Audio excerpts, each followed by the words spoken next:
મોદી બિહારના પૂર્ણિયામાં રંગભૂમિ મેદાનમાં જનસભામાં સંબોધન કરી રહ્યા છે. તેમણે કહ્યું કે અમે એવી વ્યક્તિની પૂજા કરી રહ્યા છીએ જેના વિશે કોઈએ પૂછ્યું નથી. તેમણે કહ્યું કે બિહારમાં અગાઉની સરકાર બિહારને પછાત કહીને છટકી જતી હતી. અમે સીમાંચલ અને પૂર્ણિયાના વિકાસને અમારું મિશન બનાવ્યું છે. પીએમ મોદી 13 દિવસમાં બીજી વખત બિહાર આવ્યા છે. પીએમ વિશેષ વિમાન દ્વારા ગયા હતા એરપોર્ટ અને ત્યાંથી તેઓ ગાંધી મેદાને પહોંચ્યા હતા. ગયામાં પીએમ મોદીએ લાલુ પરિવાર અને આરજેડી પર નિશાન સાધતા કહ્યું, આરજેડી બિહારમાં જંગલ રાજનો ચહેરો છે. ઘાસચારાની ચોરીને ગરીબોને લૂંટવામાં આવ્યા છે. તેના પર કોર્ટે મહોર મારી દીધી છે. આરજેડીએ બિહારને માત્ર 2 જ વસ્તુ આપી છે, જંગલરાજ અને ભ્રષ્ટાચાર. આ લાલટેનના લોકો તમને આધુનિક યુગમાં જવા નહીં દે. ગયામાં મોદીએ સભા સંબોધિત કરતા કહ્યું, આરજેડી કોંગ્રેસે દલિતો અને પછાત વર્ગોને છેતર્યા.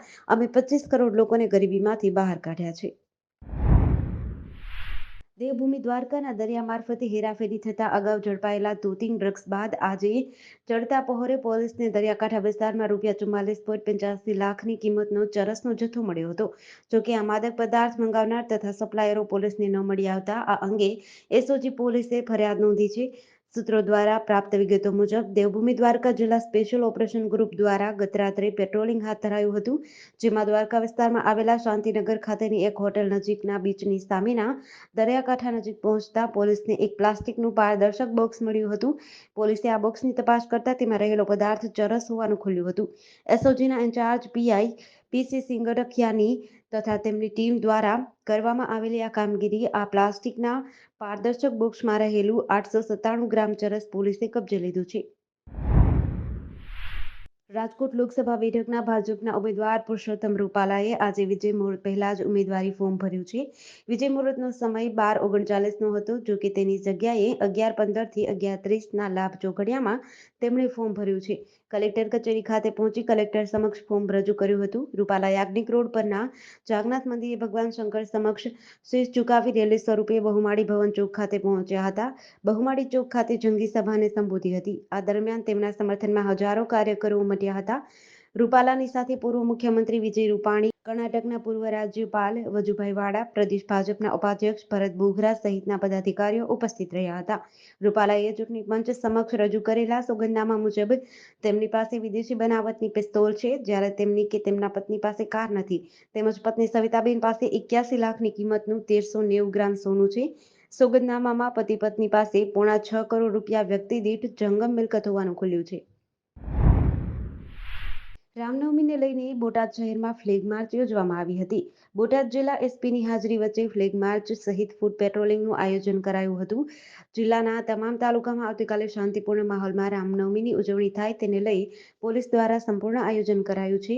બોટાદ શહેર જિલ્લા પોલીસ વડા દ્વારા આવતીકાલે રામનવમી પર્વ નિમિત્તે બોટાદ જિલ્લામાં બોટાદ શહેર, રાણપુર શહેર, ગઢડા શહેર, બરવાડા શહેર સહિતના વિસ્તારોમાં ભવ્ય રીતે રામનવમી પર્વ પર શોભાયાત્રાનું આયોજન થશે. જેના ભાગરૂપે આજે બોટાદ જિલ્લા પોલીસ વડાની અધ્યક્ષતા હેઠળ શહેરમાં મુખ્ય માર્ગો પર પોલીસ દ્વારા ફ્લેગ માર્ચ યોજવામાં આવી હતી. તેમજ મુખ્ય માર્ગ પર ફૂટ પેટ્રોલિંગ પણ હાથ ધરાયું હતું. છેલ્લા કેટલાક દિવસોથી રાજ્યના વિવિધ જિલ્લાઓમાં ભારે ઉકળાટ વચ્ચે વરસાદ વરસી રહ્યો છે. આ ઉપરાંત રાજ્યમાં સતત 4 દિવસથી વાદળછાયા વાતાવરણથી લોકો ગરમીથી રાહત અનુભવી હતી. હવે રાજ્યનું આકાશ સાફ થતાં ફરી એકવાર સૂર્યના સીધા કિરણો જમીન પર પડતા શહેરીજનોને ગરમીમાં શેકાવવું પડશે. આજે 16 એપ્રિલથી ગુજરાતમાં તાપમાનનો પારો વધશે. ત્યારે રાજકોટ મનપા દ્વારા યલો એલર્ટ જાહેર કરવામાં આવ્યું છે. તો દિવસ દરમિયાન અમદાવાદ શહેરમાં મહત્તમ તાપમાન 40 ડિગ્રી સેલ્સિયસ પહોંચે તેવી શક્યતા છે. આજથી રાજ્યભરમાં અકળાવતી ગરમી પડવાની શક્યતાઓ છે. રાજકોટમાં છેલ્લા ઘણા સમયથી તાપમાન સતત વધી રહ્યું છે. હાલ તાપમાનનો પારો 41 ડિગ્રીને પાર થતાં જ મનપાના આરોગ્ય વિભાગ દ્વારા યલો એલર્ટ જાહેર કરાયું છે. તેમજ આરોગ્ય અધિકારી દ્વારા હીટવેવથી બચવા માટેના સૂચનો જાહેર કરવામાં આવ્યા છે. અભિનેતા સલમાન ખાનના ઘરની બહાર ફાયરિંગ કરનારા 2 આરોપી ઝડપાઈ ગયા છે. સોમવારે મોડી રાત્રે મુંબઈ ક્રાઇમ બ્રાન્ચની ટીમે ભુજમાંથી બંને આરોપીઓની ધરપકડ કરી હતી. તેમની ઓળખ વિકી સાહેબ ગુપ્તા અને સાગર શ્રી જોગેન્દ્ર પાલ તરીકે થઈ છે. બંને બિહારના રહેવાસી છે. પોલીસ તેમને લઈને મુંબઈ પહોંચી ચૂકી છે. પોલીસે જણાવ્યું હતું કે બંને આરોપીઓએ જે પિસ્તોલ વડે ફાયરિંગ કર્યું હતું તે પિસ્તોલ સુરતની તાપી નદીમાં ફેંકી દીધી હતી. 14 એપ્રિલે સવારે 5 વાગ્યે બાંદ્રામાં સલમાનના ગેલેક્સી એપાર્ટમેન્ટની સામે ફાયરિંગ થયું હતું. બાઇક પર આવેલા બે હુમલાખોરોએ 4 રાઉન્ડ ફાયરિંગ કર્યું હતું. ફાયરિંગ સમયે સલમાન તેના ઘરે હતો. ઘટના બાદ સલમાનના ઘરની બહાર સુરક્ષા વધારી દેવામાં આવી હતી.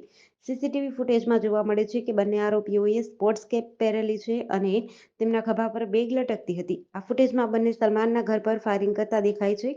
ખાનને લોરેન્સ ગોલ્ડીબ્રાર ગેંગ તરફથી જાનથી મારી નાખવાની ધમકી આપી હતી.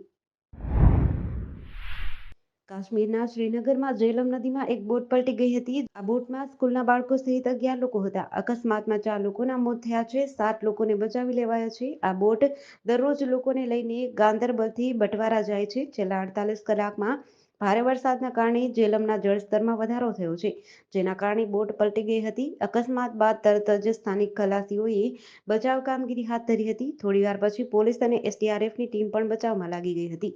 બચાવાયેલા 7 લોકોમાંથી 3ની સારવાર ચાલુ છે. માર્યા ગયેલા લોકોમાં શબીર અહેમદ, ગુલઝાર અહેમદ અને 18 વર્ષની 2 મહિલાઓનો સમાવેશ થાય છે. નેશનલ કોન્ફરન્સના નેતા ઓમર અબ્દુલ્લાએ આ દુર્ઘટના પર શોક વ્યક્ત કર્યો છે.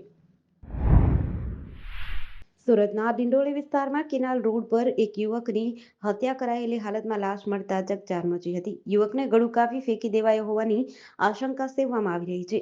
બીજી તરફ બનાવની જાણ પોલીસને થતાં પોલીસ કાફલો પહોંચ્યો હતો.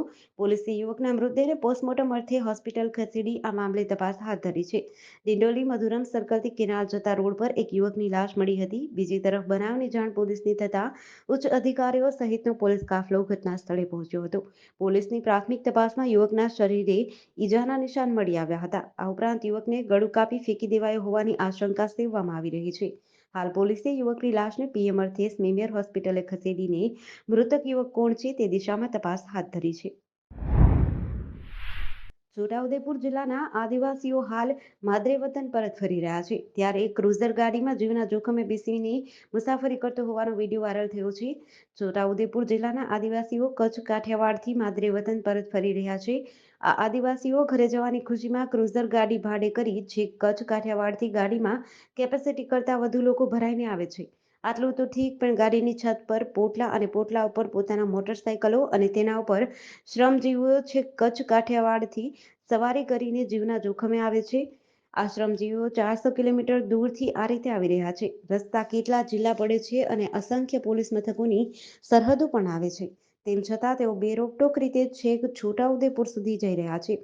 આવી જ રીતે સવારી કરીને અમરેલીથી અલીરાજપુર જઈ રહેલી એક ક્રુઝર ગાડી અને એક ગાડીના વિડીયો વાયરલ થયો છે. સુપ્રીમ કોર્ટમાં પતંજલિ જાહેરાત મામલે ફરી એકવાર સુનાવણી થઈ છે. બાબા રામદેવ અને બાલકૃષ્ણ ત્રીજી વખત જસ્ટિસ હિમા કોહલી અને જસ્ટિસ અમાનતુલ્લાની બેન્ચ સમક્ષ હાજર થયા હતા. બાબા રામદેવના વકીલ મુકુલ રોહતગીએ જણાવ્યું હતું, અમે ફરી એકવાર કોર્ટની સમક્ષ માફી માંગીએ છીએ. અમને પસ્તાવો છે. અમે જાહેરમાં માફી માંગવા તૈયાર છીએ. કોર્ટે કહ્યું, અમે બાબા રામદેવને સાંભળવા માંગીએ છીએ. જસ્ટિસ કોહલીએ કહ્યું, તમે યોગ માટે ઘણું કર્યું છે, તમારું સન્માન છે, પરંતુ આજે સ્ટેટમેન્ટ આપવામાં આવ્યું છે. પરમ આદરણીય જજ સાહેબ મહોદયા, અનકન્ડિશનલી જે પણ ભૂલ અમારાથી થઈ એની અમે બિનશરતી માફી માંગીએ છીએ. કોર્ટે કહ્યું, તમે આટલા નિર્દોષ નથી. એવું લાગી રહ્યું નથી કે કોઈ હૃદય પરિવર્તન થયું હોય.